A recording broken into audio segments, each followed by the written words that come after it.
अस्सलाम वालेकुम दोस्तों उम्मीद है कि आप खैरियत से होंगे। 1995 में एक जो है टेक्नोलॉजी एक्सपर्ट ने कहा था कि जो दूसरी जंग अज़ीम जो 1945 में ख़त्म हुई है, उन्होंने कहा था कि दुनिया ने अपनी पैदाइश से लेके दूसरे जंग अज़ीम ख़त्म होने तक जितनी तरक्की की है, चाहे वो लाखों साल हो, चाहे करोड़ों साल हो, चाहे हज़ारों साल हो, उतनी तरक्की वो 95 तक कर चुकी है 50 सालों के अंदर। उन्होंने मज़ीद फोरकास्ट किया था कि जितनी तरक्की दुनिया ने अपनी पूरी उम्र में की और फिर अगले 50 साल में की, वो अगली तरक्की जो है ना इतनी वो 25 साल में कर लेगी, फिर 25 साल वाली तरक्की 10 साल में कर लेगी और 10 साल वाली 5 साल में, 5 साल वाली भी किसी वक्त में 1 साल में कर लेगी। ये आप खुद देख लीजिएगा वो 1 साल कब ख़त्म हो रहा है, और फिर खुद देख लीजिए कि हमने कितनी तेज़ी के साथ जो है ना टेक्नोलॉजी के ऊपर जो है ना आगे बढ़ रहे हैं कि जिसका अपना कोई हिसाब ही नहीं है। हमारे अक्सर मोबाइल हों या चाहे गाड़ियाँ हों, चाहे और इस तरह की चीज़ें हों, हम इसीलिए हटा देते हैं, उनको नए ख़रीद लेते हैं, मतरूक कर देते हैं कि उसमें टेक्नोलॉजी पुरानी हो गई है। तो आज का जो हमारा मौजू है वो इस सवाल से है जो लोरा लाई के सेशन के दरमियान में वहाँ की एक फ़ीमेल स्टूडेंट ने किया था कि सर इम्पोर्टेंस ऑफ टेक्नोलॉजीज़ क्या है इन बिज़नेस।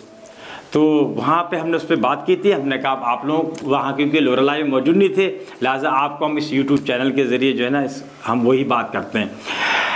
असल में टेक्नोलॉजी क्या है, ये R&D का आउटपुट है। रिसर्च एंड डेवलपमेंट जब होती है कारोबार में कस्टमर की सेटिस्फेक्शन के लिए, कस्टमर तो आप ही हैं, तो क्या होता है फिर वो टेक्नोलॉजी आती है। टेक्नोलॉजी चीज़ों को आसानी पैदा करती है, कस्टमर के लिए भी आसानी पैदा करती है, सोसाइटी के लिए भी आसानी पैदा करती है। याद रखें टेक्नोलॉजी या R&D दोनों को ले लें हम थोड़ी देर के लिए, बड़ी जालिम चीज़ है। ये पीछे मुड़ के भी नहीं देखती हैं चीज़ों को, ये कुचलती हुई चली जाती हैं। ऐसे कुचले जाते हैं लोग जैसे नोकिया कुचला गया। क्या आपने देखा कि जिस तरीके से उन्होंने अपने उस स्पीड के साथ, क्योंकि R&D पे काम नहीं किया था जो रिक्वायरमेंट थी, तो क्या हुआ, बेचारे बिक गए। वो ही नहीं बिक गए, आपके बड़ों ने कभी टाइपराइटर इस्तेमाल किया तो बड़े फ़ख्र के साथ तस्वीरें बना देते हैं ऑफिस में वो टाइपराइटर के साथ। लेकिन अब क्या है, टाइपराइटर तो अब आप में से आधे लोगों ने देखा भी नहीं होगा, कहाँ गया, कुचला गया बेचारा। लोग उससे रोनते हुए आगे चले गए। तो याद रखिएगा कि ये जो है इतना बेरहम चीज़ है जो पीछे मुड़ के भी नहीं देखती। लिहाजा आपने टेक्नोलॉजी के साथ दोस्ती करनी है। तो टेक्नोलॉजी से दोस्ती करने के लिए ज़रूरी है कि आप R&D के साथ दोस्ती करें, मगर ये R&D वो नहीं है जिसके नाम पे लॉकेट आप लोगों ने डालने में, सही है, बल्कि ये है रिसर्च और डेवलपमेंट। इसको देखिएगा। अब क्या है, इसको मुकाबला करने के लिए बुनियादी तौर पे, क्योंकि चैलेंजिंग है, हमेशा पुरानी नस्ल रेजिस्ट करती है, पुराने लोग रेजिस्ट करते हैं नई चीज़ों के ऊपर। अब हम इससे हम लोगों को डिस्कस नहीं कर रहे, इदारे के तौर पे आपको क्या करना चाहिए। कल ही आप ही तो लोग हैं जो इदारों में बैठे हुए हैं, और आप ही तो लोग हैं जो कल इदारों के अंदर, ऑर्गेनाइजेशन के अंदर अच्छी पोस्टों पर होंगे।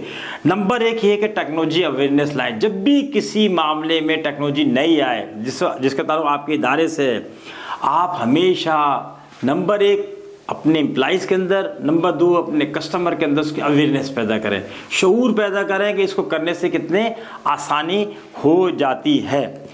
नंबर 2 ये है कि उसको एक्सेप्ट करें। पहले ही में बहुत सारे लोग उलझ जाते हैं, वो क्या हो जाते हैं, वो अवेयरनेस उनको आती ही नहीं, कितनी मेहनत कर लें, लेकिन फिर भी हम लगे रहें, उनको नहीं आएगी, उनके सत्ते में किसी और को आ जाएगी। दूसरा है कि उसको एक्सेप्ट करें, ज़हनी तौर पे कबूल करें। मैं एक ऐसे इदारे को जानता हूँ जहाँ मैं जाया करता था कंसल्टेंट के तौर के ऊपर, तो कंप्यूटर आने के बाद वो कंप्यूटर से भी प्रिंट निकालते थे उसकी भी, और जनाब वो मैनुअल भी रजिस्टर जो है ना मेनटेन कर रहे थे। आप यकीन करें वो मेंटेन कर रहे थे कि पता नहीं कंप्यूटर कब जो है ना झूठ बोल दे, 2-2-5 हो जाए, या ये कोलैप्स हो जाए, या इसमें कोई जो है ना वायरस आ जाए।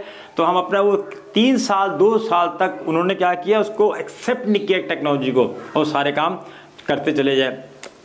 तो आप क्या करें, पहला टेक्नोलॉजी को अवेयरनेस पैदा करें, दूसरा उसको एक्सेप्ट करवाएं, लोगों से भी करवाएं, खुद भी करें और लोगों से भी करवाएं, तीसरा इसको इम्प्लीमेंट करें, अमल करें। आपने कोई चीज़ ला कर रखी है ना, किसी ने फैक्स आया था तो लोगों ने क्या किया, फैक्स तो रख लिया, लेकिन सारे की सारी बात वो डाक के जरिए करते थे, इम्प्लीमेंट नहीं हो रहा था। डर रहते हैं पता नहीं फैक्स जो जा रहा है कहाँ चला जाएगा, लोगों को यकीन ही नहीं आता था कि ये फैक्स से यहाँ से पेपर डालेंगे तो इसका इंप्रेशन वहाँ आएगा। तो लोग फिर भी मेल करते थे जनाब वो वहाँ पे, और अब भी बहुत दफ़ा इसी तरह की चीज़ें हो रही होती हैं।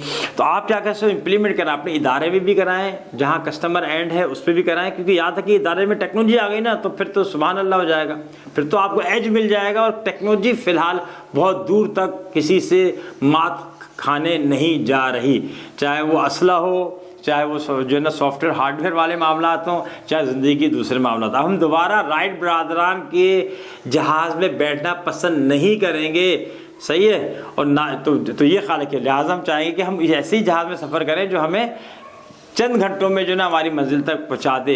या अगला है हमारा कि आपकी जो अपनी प्रोडक्ट लाइफ साइकिल है ना, आपके इदारे की भी और आपकी खुद इदारे की भी और उसकी प्रोडक्ट की भी, उसके आपको पता है प्रोडक्ट लाइफ साइकिल के 5 स्टेज होते हैं, जिसमें 4 तो मोस्टली सबको पता है कि क्या होता है, इंट्रोडक्शन होता है, ग्रोथ होता है, मैच्योरिटी होती है और डिक्लाइन होता है। 5वां रीसाइकिल भी होता है कि रीस्ट्रेंथ करना, रीटेक ऑफ करना नाम होता है। इदारे मरने के बाद, ये मरने से पहले रीटेक ऑफ भी कर जाते हैं। आपके खुद पाकिस्तान में एक बैंक है जो तकरीबन बंद हो चुका था, लेकिन फिर उसने रीटेक ऑफ किया और माशाल्लाह वो 7-8 सालों में टॉप 5 के अंदर आ भी गया था। तो आप क्या करें, अपनी जो तीसरा स्टेज है ना पीक वाला, यानी जवानी वाला जो प्रोडक्ट है, उसको जो ना टेक्नोलॉजी की मदद से उसको आप सहारा दें, उसको टेक लगाएं। तो क्या हो जाएगा आपका, जब उसको टेक लगेगी और लोग देखेंगे कि वो जो पीक वाला जो हमारा वो है एज है, वो तो जनाब बड़े अरसे से चल रहा है। बहुत सारे इदारे हैं, जो बाज़ इदारे तो जैसे सिगार बनाने की कंपनी है, मैं नाम लेने से अवॉइड करता हूँ, वो 100 साल से जो मार्केट लीडर है। एक ब्रीफकेस की कंपनी को 200 साल से मार्केट लीडर है, 200 साल तक रही है। तो क्या करते हैं, वो मैच्योरिटी को प्रोलॉन्ग करते हैं with the help of the technology. तो क्या करना है, हमने अपने इदारे को भी और अपने प्रोडक्ट को भी, अपने सर्विसेज को भी हमने क्या करना है, वहाँ टेक्नोलॉजी का टेक लगाना है। वहाँ हमने R&D की मदद से टेक्नोलॉजी अच्छी डिज़ाइन करवानी है और उसका टेक लगाना है और बहुत अरसे तक मार्केट में लीडर बन के रहना है। उम्मीद है कि बात समझ में आ गई होगी। आप इन लोगों को ज़रूर भेजिएगा जो टेक्नोलॉजी फ्रेंडली है, जो अपना बिज़नेस करने हैं या अपना बिज़नेस करने जा रहे हैं। अपना इस चैनल का बहुत सारा ख्याल रखें और इसी तरह मशवरे देते रहें जैसे दे रहे हैं। अस्सलाम वालेकुम।